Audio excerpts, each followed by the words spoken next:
안녕하세요. 오늘 이 시간에는 중국의 중진국 함정 가능성에 대해 살펴보겠습니다. 중국은 2001년 WTO 가입 이후 고성장을 거듭해 지난해 국내 총생산이 미국의 70% 수준으로 커졌습니다. 지난해 1인당 국내 총생산도 1만 달러를 넘어섰습니다. 또한 중국은 포브스가 선정한 2021년 전세계 억만장자 순위에서 698명의 억만장자를 보유해 미국에 이어 전세계에서 두 번째로 많은 억만장자를 보유한 국가가 되었습니다. 하지만 이면에는 중국 경제의 어두운 그늘이 자리하고 있습니다. 미중 관계 악화와 코로나19 사태를 거치며 중국의 성장이 점차 둔화되었습니다. 달리던 자전거가 멈춰 서면 넘어지게 되는 것처럼 중국 경제가 빠르게 성장할 때에는 부각되지 않았던 문제점들이 경제 성장이 둔화되면서 분명해지고 있습니다. 중국은 자의적이든 타의적이든 글로벌 경제에서 점차 고립되는 모습입니다. 내수 경제도 부동산 가격 급등과 부채 누적, 소득 불균형이 안정성장의 걸림돌로 작용하고 있습니다. 특히 주목할 점은 빈부격차입니다. 중국은 사회주의 국가라는 명칭이 무색하게 빈부격차가 매우 큽니다. 외형적으로 경제가 빠르게 성장했지만 도시와 농촌 간, 소득 계층 간, 지역별로 빈부격차가 고착화되고 있다는 점이 우려할 부분입니다. 중국의 도시와 농촌 간 소득 격차는 2.5배 수준입니다. 이것은 시진핑 주석이 취임했던 2013년과 거의 변하지 않은 수준입니다. 중국의 소득 하위 50% 계층이 전체 소득에서 차지하는 비중은 14%에 불과합니다. 반면 소득 상위 10%가 중국 전체 소득의 42%를 차지하고 있습니다. 빈부 격차 문제는 사회주의 국가에서 이념적으로 받아들이기 어려운 문제라는 것 외에도 중국의 성장 방식에 큰 문제점이 있다는 것을 보여주는 것입니다. 최근 들어 중국이 중진국 함정에 빠질 수 있다는 지적이 늘고 있습니다.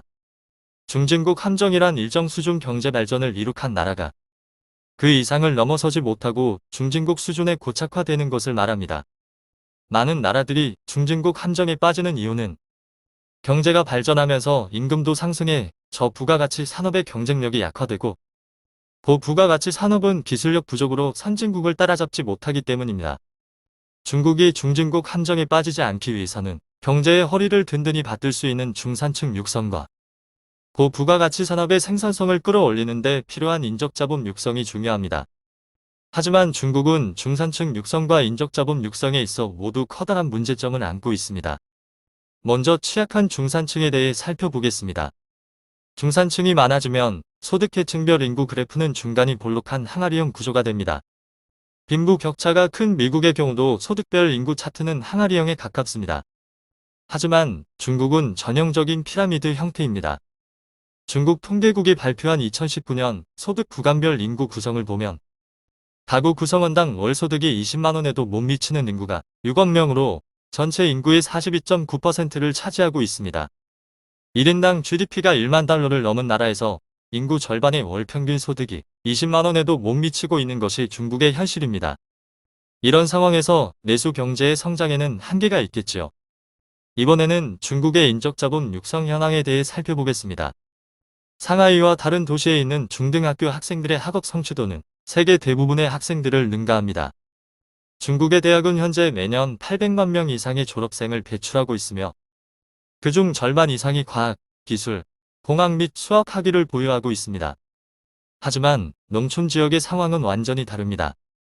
놀랍게도 중국의 노동력 중 고등학교 졸업률은 30%에 그치고 있습니다. 고등학교 졸업률이 50% 미만인 국가가 중진국 함정에서 벗어난 경우는 전무합니다. 선진국의 경우 고등학교 졸업률은 평균 76%입니다. 중국 지도부도 이것이 문제라는 것을 알고 교육에 대규모 투자를 했지만 여건을 개선시키기에는 부족한 상황입니다. 2005년 이후 초등학교와 중학교는 의무교육이 됐지만 고등학교는 아직도 의무교육에서 제외되어 있습니다. 공립고등학교는 보통 농촌 가정의 평균 수입보다 몇 배나 많은 비용이 든다고 합니다. 도시와 농촌 간 소득 격차 고착화는 교육과 취업 기회 제한을 통해 중산층 형성과 양질의 인적자본 형성을 저해하는 요인이 되고 있습니다. 이상에서 살펴본 것과 같이 중국 경제는 매우 양면적인 모습을 가지고 있습니다. 한편에서는 매우 부유하고 발전되어 있는 것처럼 보이면서도 다른 한편에서는 여전히 매우 가난하고 낙후된 모습이 공존하고 있는 거죠. 저는 이 같은 중국의 양면적 모습이 영화 설국열차의 상황과 매우 유사하다고 느꼈습니다.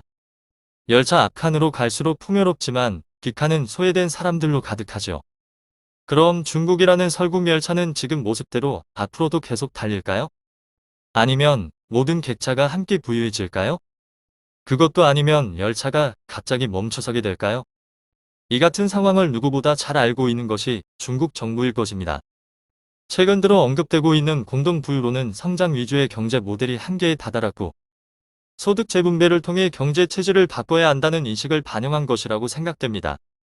보는 시각에 따라 다를 수 있지만 엔트 파이낸셜 기업 공개 중단, 배달앱 매입추한 규제, 사교육 업체 규제, 부동산 대출 강화와 같이 어찌 보면 제살깎기로 보이는 중국 당국의 일련의 규제는 독과점을 완화하고 플랫폼 노동자를 보호하고 가계의 사교육과 주거 비용 부담을 낮춰 궁극적으로 소득 불균형을 완화해 중산층을 육성하고자 하는 의도가 반영된 것이라고 생각됩니다. 하지만 공동부유론에는 분명 문제점도 있습니다. 인터넷 플랫폼 기업이 직접적으로 규제를 받게 되면서 이들 기업의 성장성에 적지 않은 타격이 불가피해 보입니다.